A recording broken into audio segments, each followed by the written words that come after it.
Hello everybody, welcome back to the channel. First video of 2023. I thought I'd do a top 5 favorite acquisitions of 2022. I got some really great stuff into the collection this year, or last year. But the way I collect only first pressings in great condition, and let's face it, it's not cheap. I'm not gonna end up with 100 records or 50 records or even 30 records, 20 records.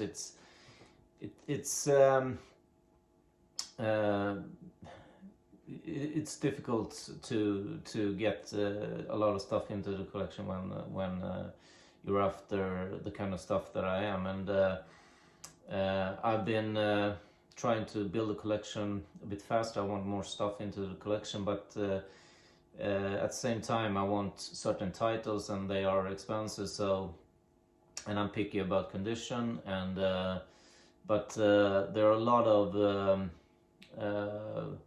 lower tier collectibles, let's say, that are wonderful, contains wonderful music, but maybe are not that collectible as the most expensive Blue Notes and Prestige and Riverside and Atlantic and Colombian and what have you. So there's a lot of titles on many different labels that even the Prestige and the Riverside, there are a lot of great stuff for not that much money. So I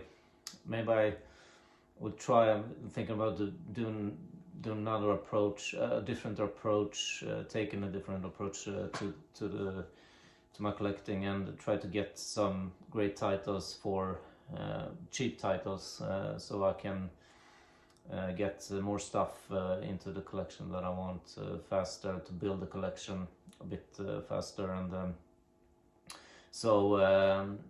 I mean, last year I don't know if I missed any title, but it was about 15 titles that I bought.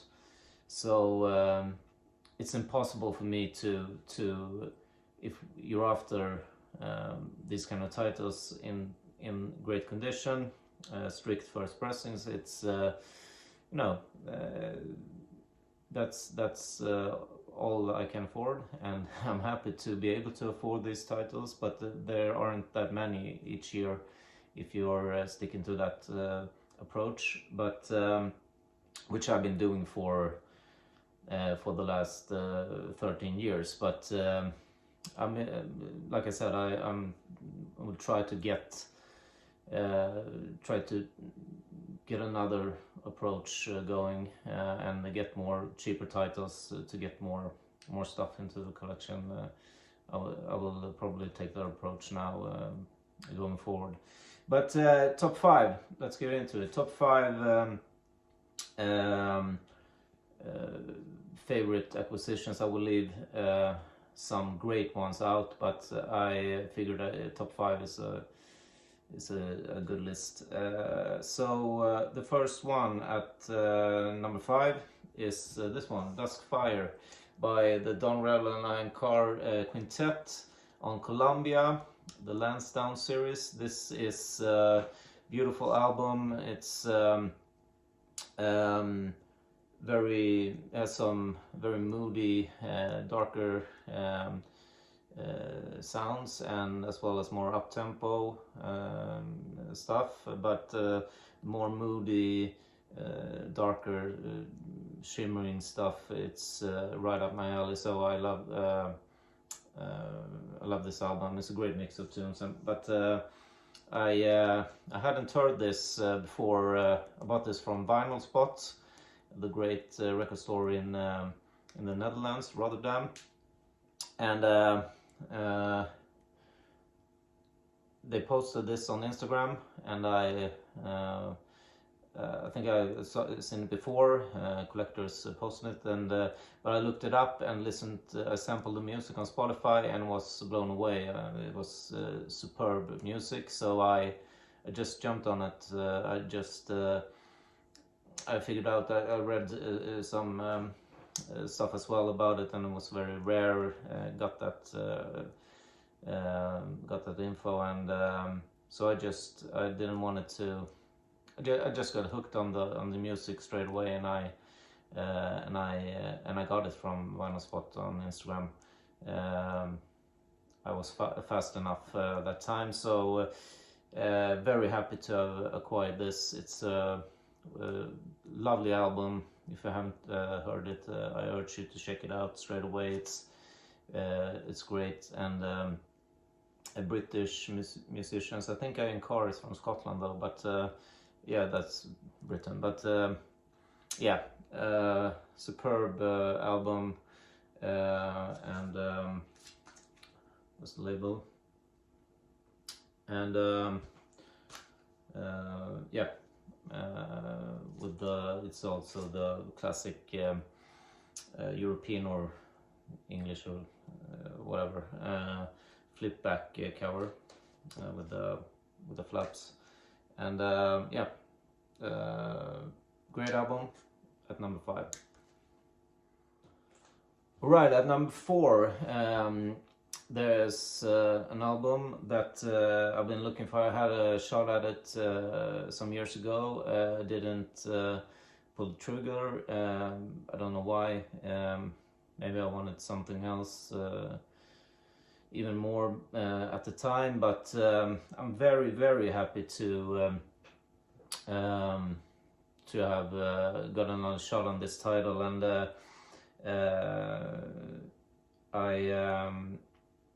I bought it from Japan, and it's this one. Johnny Cole's Quartet, The Warm Sound, on the Epic label.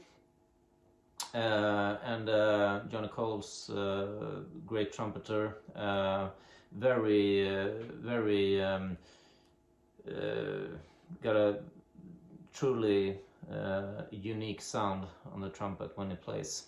Quite a bit muted, but with a lot of feeling, and I like his approach a lot. I like his style, and contains great tunes,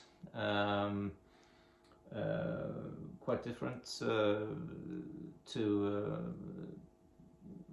other albums I have, but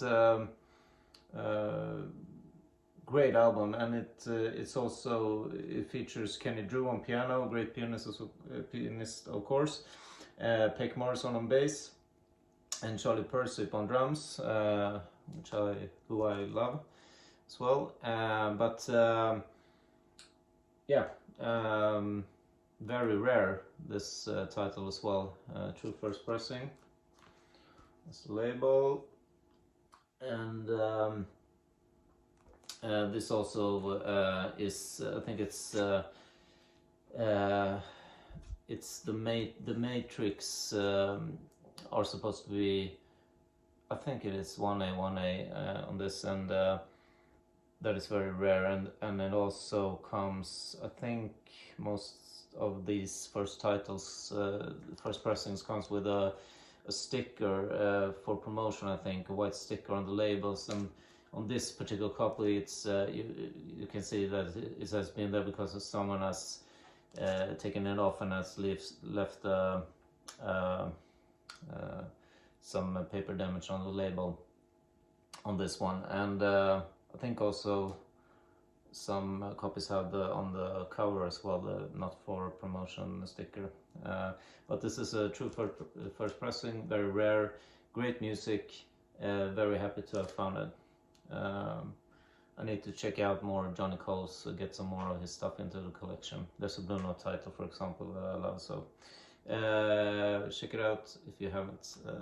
Johnny Cole's at number 4. Okay, so this is very, very hard to because I was thinking this was supposed to be in order. on which number one is the most which I'm most happy to have found, but this is very difficult. I just these next three titles are they are I mean, it's impossible to choose between these, but at number 3 we have Wayne Shorter, Speak No Evil on Blue Note. I guess you guys are familiar with this, I would assume. I've found that all the Wayne Shorters, the Herbie Hancocks, the Joe Henderson titles, those 3 artists, I have been trying to, I love them and been trying to find a lot of titles by them on Blue Note in the 4000 series, but they seem very, very difficult to find, and I'm extremely happy to have found this.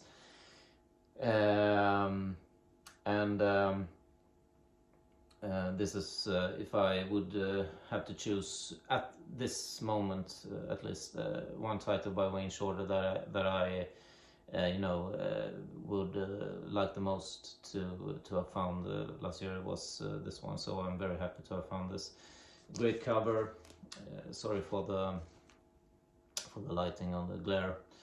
I mentioned before that I've refrained from taking out the jacket and the LPs this time around, because there was some damage last time I had a YouTube channel and took everything out and in, and so bear with me. But first pressing, true first pressing, label, if you can see that, and great condition. Wayne Shorter, Freddie Hubbard, Herbie Hancock, Ron Carter, Elvin Jones, you can't go wrong with that lineup. One of the classic titles in jazz overall, I think, and in the Blue Note catalog, one of the really, really great ones, and a true must-have in any kind of pressing or condition. This has to be in your collection. Wayne Shorter at number 3.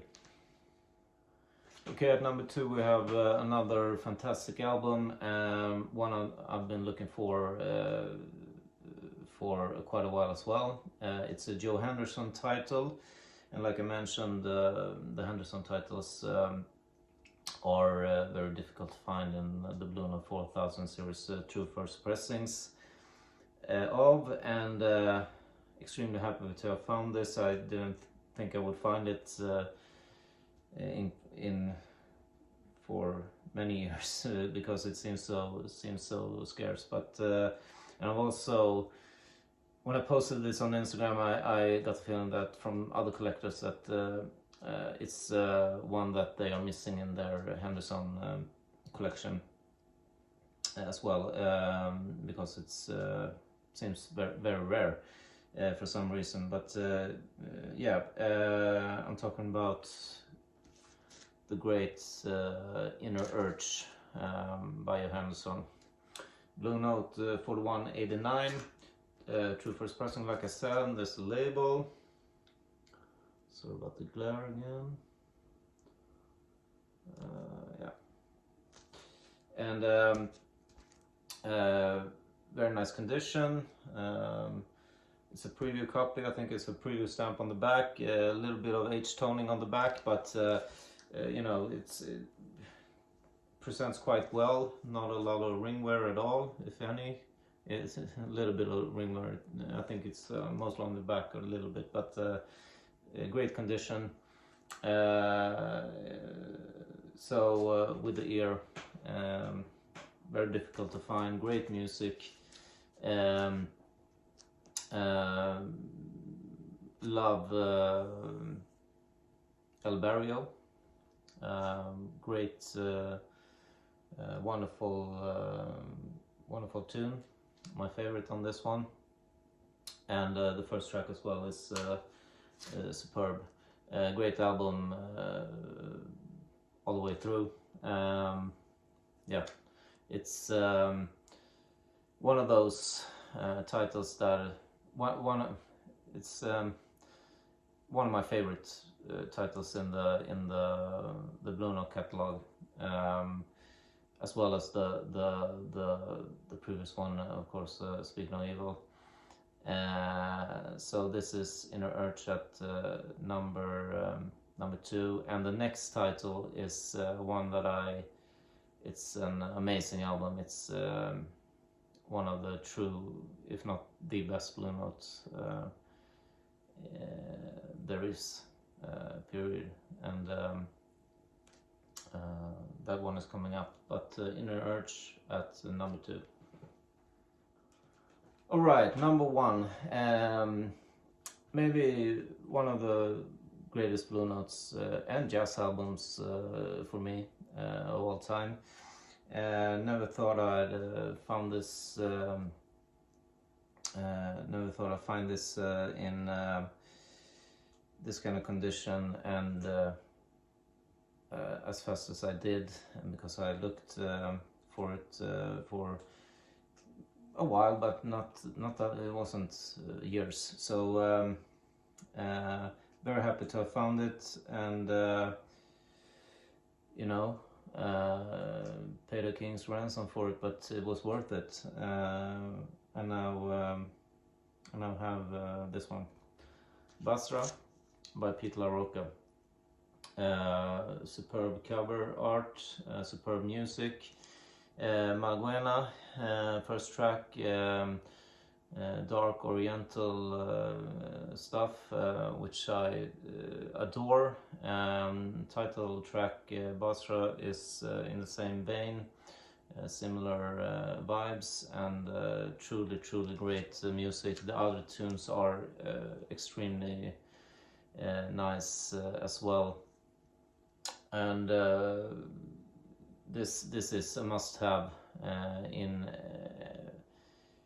any kind of pressing, Spotify, you know, Spotify on Spotify or CD or any. This music has to be in your collection in any form.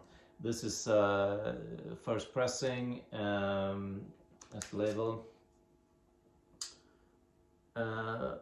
With all the trimmings and great condition, sounds wonderful, and it's for some reason it's very rare, and you especially the mono, which this is, and very difficult to find, and very coveted by every collector who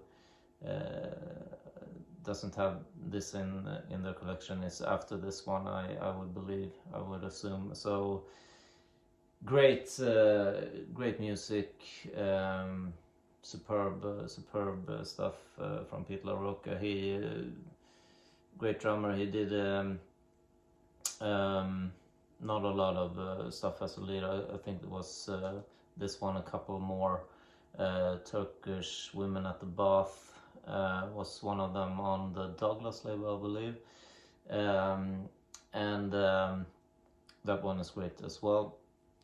But I'm extremely happy, very satisfied to have found this last year, and this is a treasure in my collection. Of all the albums I have, this is top 3 maybe, which I'm most happy about to be able to put on the turntable. And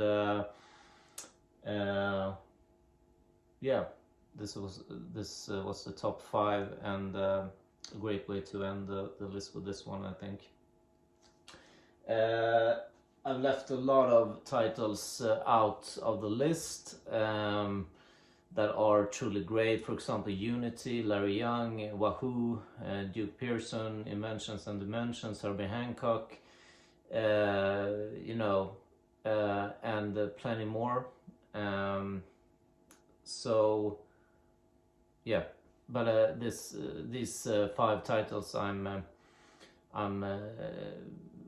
truly happy to have found, and these are perhaps the top 5 of the bunch. So yeah, we've been putting up some images here in the my listening space, and over there it's Billy Higgins, drummer, and Johnny Griffin.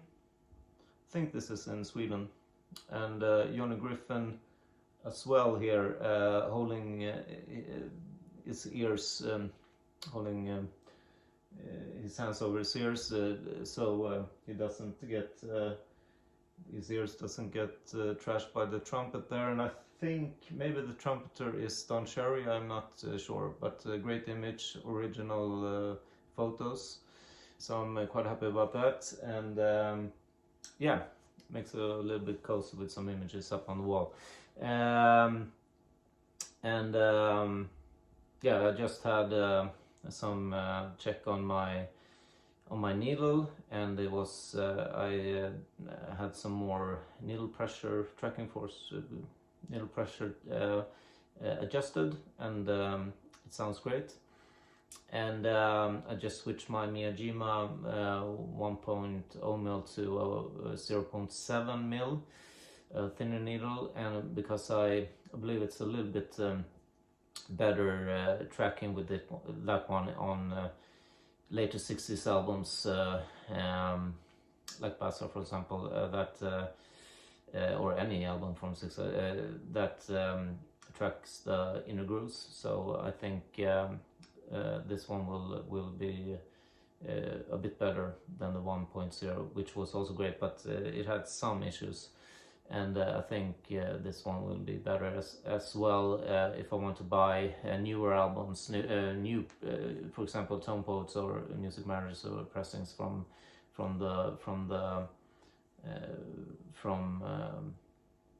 this era, so to speak, that we're living now. That the 0.7 needle will be better for those if I choose to buy some newly pressed albums.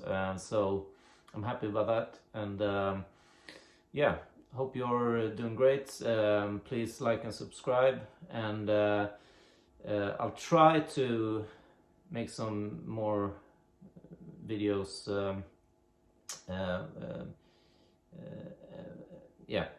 more frequently, but it's hard when you have 3 other people and children as well that live in a small space and they run around, and it's hard to do some videos then, or even play some records. But yeah, I'll try to make some more videos more frequently, and as well post on Instagram more frequently, and my site. So stay tuned, and I will see you next time. Cheers, everybody.